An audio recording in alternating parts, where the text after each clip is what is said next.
nubwo wazi uri kisi uri zahabu se uri iki ntabwo rwose mbabarira nkwisabe umvira mu buzima na rimwe sinzongera no kukubona mwaka kayira urukumva kandi n'ikindi gihe niba ushaka ngo tuzongera guhura nzahita ngutubura none umunsi wa mbere nzinywa urukumva nkasinda naragenda njyama nk'iminota 30 mbyutse ngira ngo nejo ugira ngo nejo gute se no tsotse ngeze hanze navuga izuba ko ryatangiye kuva rihereyemo hagati none se ariko okay twasohoka then ugafata icyo ushaka ntagafanta cyangwa icyayi mbese ubundi kamubaza ahantu heza hatuje uheruka gutungurwa ryari gutungurwa n'iki n'ikindi cyari cyo cyose mu buzima bwawe ryari ngerega ku munsi w'amavuko yanjye nibyo uheruka ko ngiye kugutungura nganungura ngize ngo ugiye kunungura unerure ukuguterura nabwo naguterura ariko nta ribyo byanzi. Amahoro y'Imana bane nawe wahisemo kubana natwe mu biganiro byacu bya buri munsi ndetse n'umusanzu wawe utwara ubonye. Niyo mpamvu dufashe umwanya kugira ngo tugushimire wowe wahisemo kubana natwe muri ibi biganiro bisanzwe dukora kuri iyi chaîne yacu. Ikiganiro The Contract kimaze kugera ahantu hashimishije kubera mwebwe ndetse n'urukundo mutwereka n'ibyo mukora kugira ngo dukomeze tubashe kuba twakomeza kubagezaho iki kiganiro uherereye mu majyaruguru cyangwa mu majyepfo burasirazuba cyangwa iburengerazuba no mu mujyi wa Kigali n'abatwumvira hanze y'igihugu cy'u Rwanda mwese turabakunda. Imana ijye bahimigisha muri byose mukora. Uyu munsi rero twongeye gufata umwanya kugira ngo tuganire ku kiganiro cyacu The Contract maze tukomeze duhane ibitekerezo ndetse n'ibyo utabashije kubona twebwe tuba twamaze kubona kugira ngo tubigusobanurire ubashe kuba uyireba wumva neza icyo uri areba ndetse wumva n'igitekerezo cyayo. Uyu munsi ibintu ni byiza ku mpande zose nituvuga ku mpande zose umuntu ufite ibibazo byawe wavuga ngo bitari kumugenda neza n'umugabo bita Mitsutsu uri gukomeza ahura n'ibibazo by'uko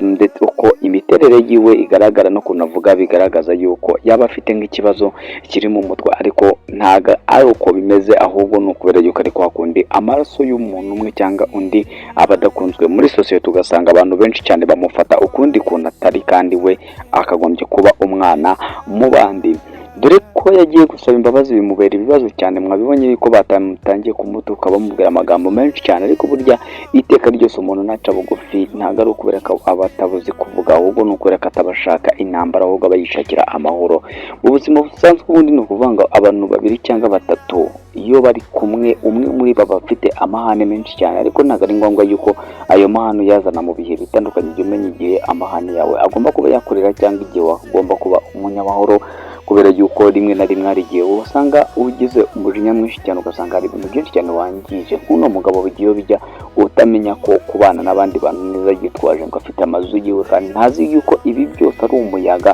ejo umuyaga cyangwa umutingito waza ukabikubita hasi maze ugasanga nawe asigaye nta kintu afite ari nyakamwe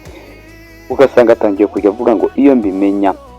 nari gukora iki ngiki nkabana n'abandi abantu neza. Burya baravuze ngo ibintu n'abantu iyo udafite abantu burya na bintu byawe nta gaciro biba bifite kubera yuko ibyo byose ari ubusa. Ni ukuvuga ngo rero uno musore ukiri mutoya ufite mushiki we bita Jojo we ikibazo kiwe ni ubukene ndetse n'ikindi kibazo afite ni ukubera ko ataramenyera cyane kandi ikindi ikibazo afite si ukuba yarakunze ahubwo ikibazo ni uko batangiye kumubuza umudendezo wiwe mu buzima busanzwe. Iyo umuntu ageze mu mujyi afite umuryango asanze cyangwa umuvandimwe asanzemo maze amuha kondisiyo zibaho n'izitabaho zo kutavugisha abantu no kudahura n'abandi bantu zitazi impamvu abantu benshi cyane babikora. Si Mitsutsu wenyine bibaho no mu buzima bwa buri munsi. Ahangaha tugenda tubibona yuko umuntu ava mu cyaro cyangwa yivira mu giturage cyangwa avuye ahandi hantu akaza mu bundi buzima muri iyi sosiyete ugasanga bari kumuca ku bantu bose abenyamwigendaho kandi ibyo ngibyo ntabwo byakagombye kuba ariko bigenda mu buzima bwacu. Rero twirukanze cyane reka twigendere kuri couple zacu uko ari eshatu. Uyu munsi ndashaka ko tuzitseho dusangaho ibitekerezo ariko twirukanze duhereye Kiramani ndetse na Nyambo. Ho kubera ko Kiramani amaze iminsi arwaye bitewe n'urukumbuzi, inzu yamubanye ntoya, yamubanye agapfunsi rwose, aragenda akabura hajya yakicara akamubona ibivamo no kurya ntiyaryaga kubera yuko umukunzi wiwe yari yaramaze kugenda. Umukunzi we wamujijije ahahise hiwe kandi atakagombye kuba abikora. Ubundi aba kenshi na kenshi uriya mukobwa ni indashimwa. Impamvu nkoresheje iryo jambo ryo kuba indashimwa, nimba baramuhaye miliyoni 70 yumvaga umusore ukiri muto nka Kiramani yarazikuye, nimba atarakoze ibikorwa bibi, ubundi yakagombye kuba yarabanje no kumubaza kera cyane ngo kumpaye amafaranga menshi, amafaranga wayakuye ko tutazi kutakivuga ababyeyi bawe ko aribo bayagusigiye, wayakuye. Bivuze ngo rero we yabaje kwikunda cyane kwiwe, arangije abona ko atagomba kwanga abandi, yatinya urupfu, kandi urupfu n'ubundi naho yaba ari hose kubera ko bakundanye n'ubundi hari abakimwirukankaho. Aka kantu n'agakaza ariko tubwirwa amaze kukavumbura yuko ubundi uwo bita Tayiga ndetse na sendika zabo bifuza yuko Kiramani atakagombye kuba afite umugore, ahubwo yakagombye kuba yitwa Kamirewo, agakomeza diru zabo maze bagakomeza kuba abagira igitafaranga z'amamiliyari n'amamiliyoni, bitewe n'uko badashaka yuko iyo yabona ikindi kimuvangira kitari uko atekereza ku mirimo yiwe.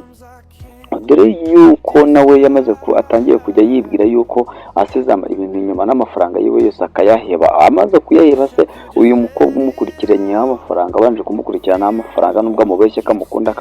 ibyo abona n'ibyo yaririye mu rugo rwe abona atakigurira cyangwa atabona mu bundi buzima. Dore ko yari atangiye kujya avuga ngo akumbuye iminota, akumbuye imbuto, akumbuye utubiswi, akumbuye uduce, akumbuye amajwi, akumbuye iki, nawe nagakumbuye amajwi, ahubwo akumbuye icyo nyiri iryo jwi yamuherezaga, kubera ko buri munsi yarafashwe nk'umwana w'inyoni utari yamenya kuguruka. Dore ko yamaze kuguruka bamuta akatangira nawe kwihigira ubuzima bwiwe. Ubundi amafaranga yabashije gukura mu buzima yakagombye kuba agenda akayakoresha ibindi, nawe akabumushyira igitafaranga, ariko we bitewe n'uko ayikunda ari n'indashimwa yumva ko yakagombye kuba ari kurya ku yande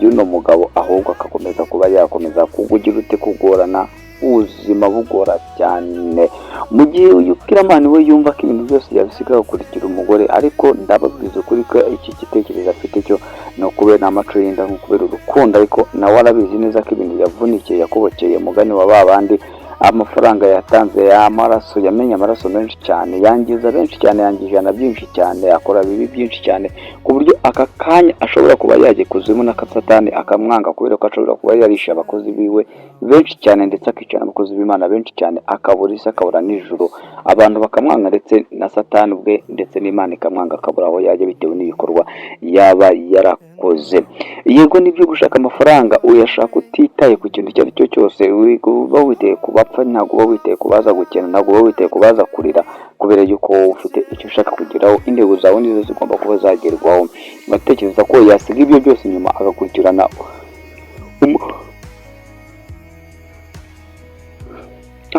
umukobwa utazi uko amafaranga akorera, uyarimo gusa aryabona bigenda neza cyangwa akabona bigenda nabi, akibaza impamvu zitandukanye cyane. Rero ni ibintu bitashoboka, nawe uzi ko bitashoboka neza, no kubera yuko no mugabo yamaze gukunda no mukobwa cyane, kandi yumva ko ubuzima bwe bwose ari umukobwa, nta kindi kintu cyaba cyagaragara cyangwa cyamufasha kitarimo uno umukobwa. Dore yuko we kumukunda ntabwo yamukunze, ahubwo we yakoze ibi ngibi kugira ngo ashe kumenya neza ku mafaranga yiwe afite nta mukobwa wamukatira. Ariko se umukobwa yakatiye ryari umugabo ufite amafaranga, ahubwo kaza ari bo baba bashaka. Nimba umukobwa yarataye umugabo we akamusiga akagenda akajya kumushaka, yewe yibwira ko uwo mukobwa we azamukutunga igihe kingana cy'igite, mu gihe yataye umugabo we bakundanye mu butoya bwiwe, maze agakurikira undi mugabo agata wa wundi wa mbere. Aba ari ikibazo gikomeye cyane, wakagombye kuba wibaza we Kiramani, ukibaza ngo nimba uyu nguyu yataye urugo rwa mbere maze yamara kuruta akaza nsanga ni iki bizatuma urwa ngerwo ataruta.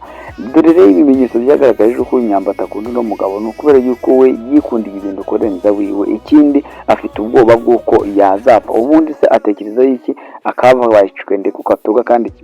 byabaye ko bitasubira inyuma, bitewe n'uko ibihe byacu bigenwa n'umuremyi wacu, nta muntu wabisubiza inyuma. Ariko babaye babisubiza inyuma, Nyambo yakagombye kubisubiza inyuma akagera ahandi bacuruzaga imyenda yahuriye na uno mugabo Kiramani, maze mu gihe ari kubabwira ibintu byinshi cyane Nyambo akaba yagira ute yamukatira akigendera ntiyumve ibyo amubwiye ntamutegera amatwi, cyangwa se akabava mu bucuruzi ntabukore akibana n'umugabo wiwe Nsabi bifitiye amahoro yabo. Twabwiye ko tuvuga ku nkundo uyu munsi cyane cyane, reka turebe no kwanjye Nsabi uri ufitiye amahoro n'urukundo cyane rukomeye cyane, dore ko ibyishimo byabaye byinshi cyane yatangiye no gucururoroka. Uyu we ntabwo yifuza ko ibihe byasubira inyuma, dore yuko nawe yaba yihuye n'ufite amafaranga ugomba kuzamukorera byose, nubwo bwose Nsabi yumva ko ibintu byose yabyikorera, ariko ntabwo azi ko mu rukundo ndetse no kubana ari ibintu bibiri bigomba kubaho, ni ukugira ute ni ugushyira amaboko hamwe mugakorera hamwe mugatezanya imbaraga, dore ko ari nacyo gituma umuntu ashaka umugabo cyangwa agashaka umugore, bitewe n'uko ngo umutwe umwe ntabwo ugira inama yuzuye, ahubwo ukeneye undi muntu ukuzuza. Ubundi mu magambo makeya, abantu babiri cyangwa uwowe musore uri kugenda uri kunyumva, jya umenya yuko iteka ryose igihe uri wenyine icyo ubana wenyine mu nzu, jya umenya ko utaruzura, ahubwo ugomba kuzana ukuzuza n'umukobwa, kandi nawe bikaba gutyo nk'uko Bible nayo ibivuga. Si ibyo gusa kandi tuvuge yuko uno munsi tuvuga kuri Bobo ndetse na papa we Tayiga ndetse n'umukobwa Daniela. Uyu munsi dore ko byamaze kujya ahagaragara yuko papa wa Bobo noneho abashyigikiye kagomba no gufatira irembo Bobo, ariko ndeka babwira kakandi mukamenye, ntabwo no mugabo yishimiye ko umuhungu we yajya mu bagore yaza n'umugore, ahubwo icyo yishimiye ni uko umuhungu we agiye kumugera muri business, nawe ari gukora igishoboka cyose kugira ngo Bobo agende hakiri kare, azane boro hakiri kare, maze amafaranga bayahikenye nawe akore hayiwe, dore yuko noneho amuteze umutego wo kujya kumufatira irembo. Mutekereza ko uno mugabo Tayiga azava ku izima akajya gufatira Bobo irembo, cyangwa se azabyihorera? Sinzi iyo wowe uko ubitekereza, niyo mpamvu mubwiye ngo andika igitekerezo cyawe ushyire muri comment, tubwire ukuntu uri kubyumva ndetse no kuri kubibona, ariko uko ubibona simbizi nimba ariko kuri, ariko niyo mpamvu ugomba kuduha igitekerezo cyawe kugira ngo natwe turebe ibyo namwe muba mutekereza, kugira ngo tumenye ibyo tugomba gukora n'ibyo tugomba kuba twahindura. Ndababwiza ukuri yuko nubwo mwandika comment mukibwira ko tutazibona, turazibona, ndetse zikagira no ku mwanditsi wandika filimi akamenya icyo muri gutekereza. Niyo mpamvu comment aba ari ingenzi mu buzima bwa buri munsi, kuri bikorwa cyangwa ku kiganiro cyangwa kuri filimi yacu de kontra kwitimi. Bobo yanezerewe cyane, ariko ntabwo ari kumenya yuko yari umutego atezweho kugira ngo ajye kuzana boro, dore ko boro yiwe kujya kureba ino boro ari gushyira icyuma ku izosi ku mutsi, maze wakinyeganyeza maze kigahita kiwuca amaraso akagushiramo, maze ugahita upfa, dore ko n'ino boro ifite urupfu rukomeye cyane. Reka mbabwire ngo wakoze kubana natwe, ariko nimba utarakoze subscribe yikore kugira ngo tuzabone mu bindi biganiro by'ubutanditse n'ibindi bikorwa bigiye kuzabica kuri chaîne yanyu. Njyewe nk'ibisanzwe muzehe Kongomani Gasogenda wangwa na bose, nawe utaha.